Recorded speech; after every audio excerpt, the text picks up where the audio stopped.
Hello and welcome. I'm Carrie Mitkowski, the founder of Carrie TV, the place to be to get the best tips, tools, and techniques to help you create a rockin' workplace.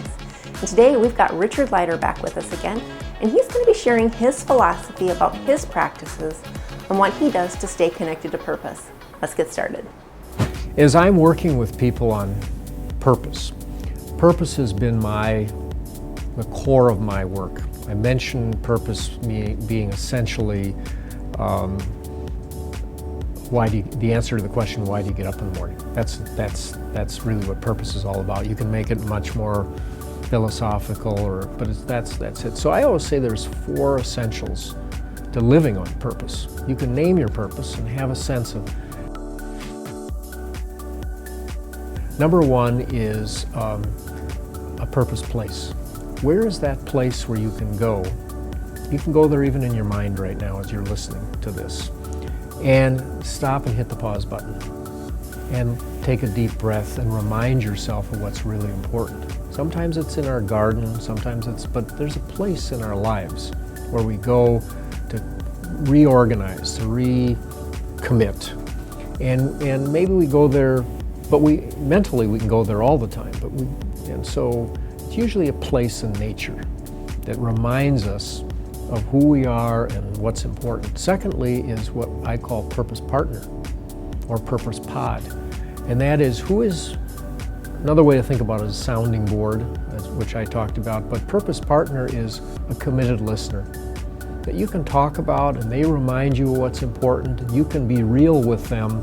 Don't go it alone. So we need a purpose place, we need a purpose partner or pod, couple people, but some people we can talk the truth with and share what's real with us, and we can look at it from the inside out and not always have to be impressive and things like that.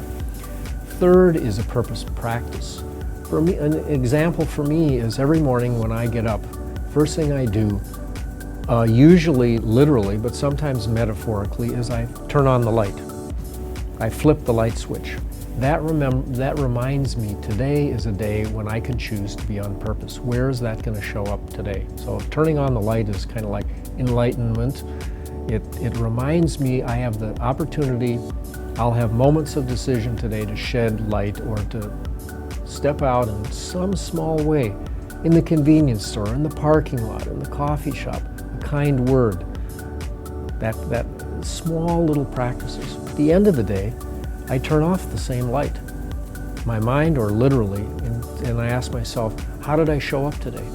Did I actually practice what I preach? Did I actually show up on purpose in someone's life today, unsolicited, unpaid, that kind of thing? So I think we need simple rituals or practices on a day-to-day basis to keep ourselves awake about purpose and what's really important. And the third thing is presence, the hardest one to talk about. The greatest gift you can give to another human being is to just be present, not fix them. It's care versus cure, and it's being interested versus interesting. Being present is something that we need at all ages. I think as we get older, we learn the power of presence. I wrote a book called The Power of Purpose. That's the starting point, is to understand what it is you want your life to be about. Then that life, the power of presence, is that life being there and showing up in small ways, moment to moment to moment. Thank you for joining us. What was your single biggest takeaway from today's episode? Leave it in the comments below. Did you like this? And don't forget to subscribe to the channel and share it with all of your friends. Remember, rockin' workplaces happen because people like you and me show up and do the work. We'll see you next week.